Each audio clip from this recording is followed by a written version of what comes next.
Good day everyone, I'm Vincent Badillas, your next reporter. So let's discuss about the advantages and disadvantages of technology-based training.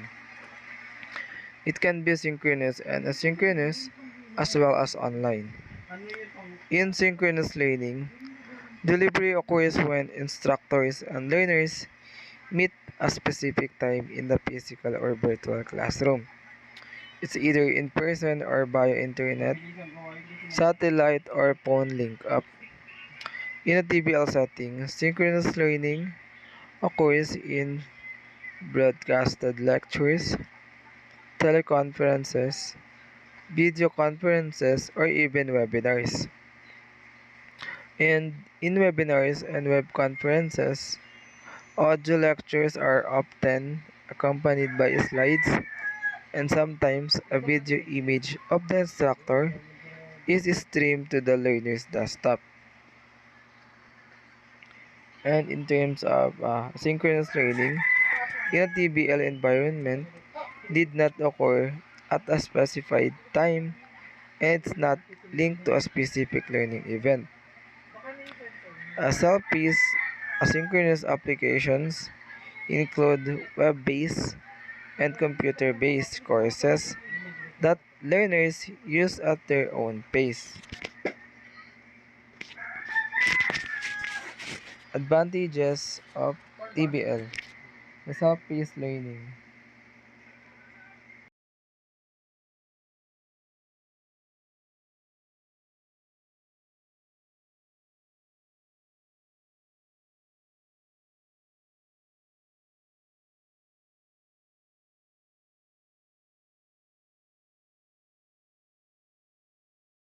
Usually seen in a traditional classrooms. They can chart out a learning path as per their comfort and pace. Next is the flexibility of schedules. Employees can access digital classrooms and learning modules from anywhere at any time. They are not required to sit in a traditional classroom at the fixed time of the day. They can study on the go. For example, you can learn during everyday commute or when you are commute when you are going to your workplace or even from the comfort of their home. As a result, they can use their free time constructively and ensure their education doesn't come in the way of achieving their class and department goals. Next one is the cost effectiveness with no cost on travel and accommodation costs. This form of learning doesn't make use of the trainer's equipment or time. All the necessary information and study materials are available in digital format, which greatly reduce the overheads involved in engaging classrooms, conducting courses and classes, and travel. Employees only need a smartphone or a handheld device and internet connectivity to enable their learning. Next one is reduced training time. Yes, this is also one of the advantages of TBL or technology based training because uh, they are using technology or applications or platforms that you can use to learn quickly, and by this technology your training time will be reducing. So next one is increased knowledge retention. It affords to trainees or it is enhances retention. Educators agree that a lack of student interaction is a leading contributor to the failure of the standard classroom and textbook-oriented learning environment. Technology-based training captures the student's attention and keeps it with a high level of interaction. Through rich multimedia, technology-based training or learning courses are designed to gain and maintain interest through the extensive use of video, graphics, and animation to illustrate and explain concepts, and by ensuring there is a high degree of interactivity with the student. In higher retention, technology-based solutions allow more room for individual differences in learning styles. They also provide a high level of stimulation that can be tailored to the learner's level of proficiency. Next one is the consistency of message, which cannot be assumed with a live instructor.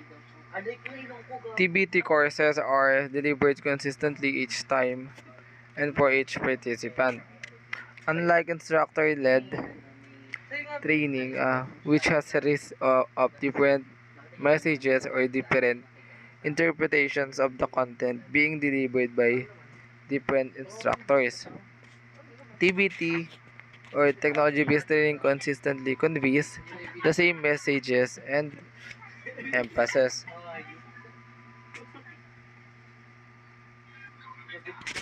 Measurability, which can be accomplished using self-check questions, pre-test, and post-test.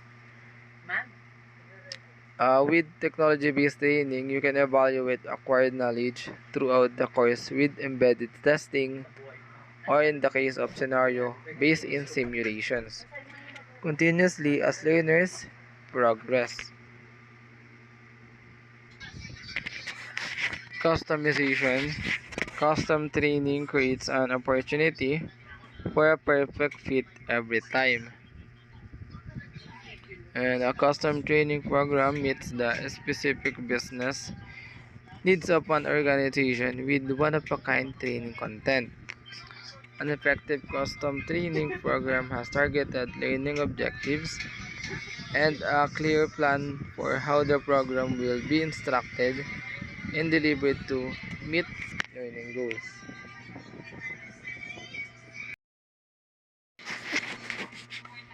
So next is the disadvantages of technology-based training or learning.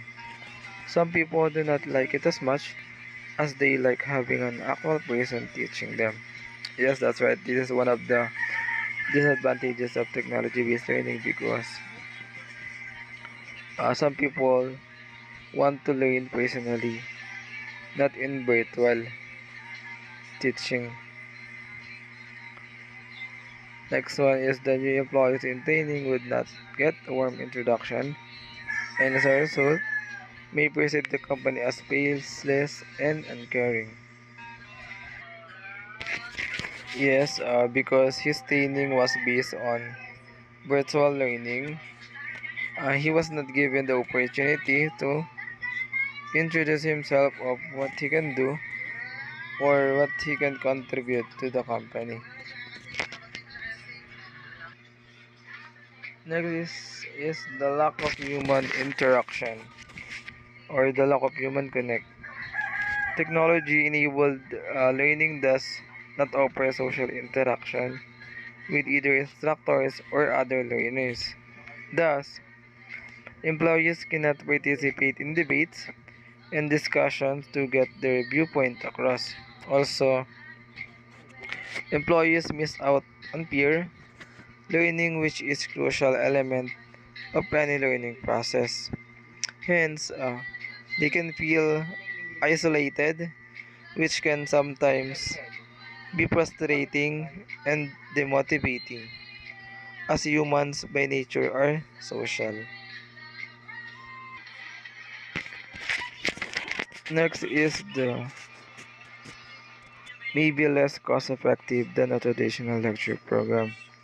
When we compared it, the traditional lecture program is traditional classroom teaching model, where the instructor delivers lecture verbally in combination with a projector, visual display surface, and writing surface. Unlike the TBL, they can only provide technology applications or platforms that give the employee information. Next is the lack of review and remediation.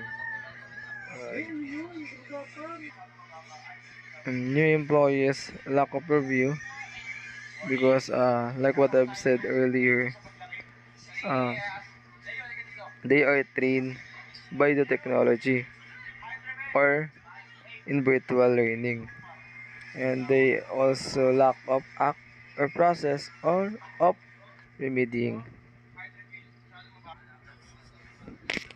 Next one is the absence of feedback. Uh, the new employees uh, lack of feedback about his training or what he or she can learn to his training. Next one is the inability for an employer to automatically determine what the worker has learned. Uh, the employee can't use their ability because they can determine what he or she, or what the worker has learned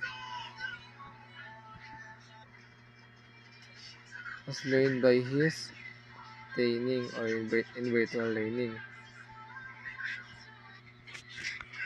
Maybe when the time of their training, since their training is virtual, some of them are not listening to the to the instruction to the instructor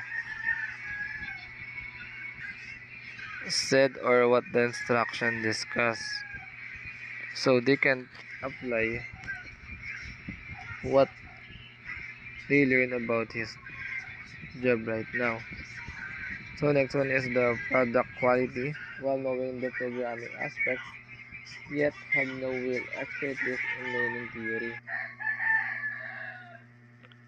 They don't have the expertise in terms of quality of product, and they don't know the programming aspects in learning theory. So last one is the effectiveness as compared to traditional classroom instruction. In terms of effectiveness, compared to traditional classroom instruction is more effective because it focuses on face-to-face, teacher-centered instruction, including teacher-led discussion and teacher knowledge imparted to students. So that's all of my report. Thank you and God bless.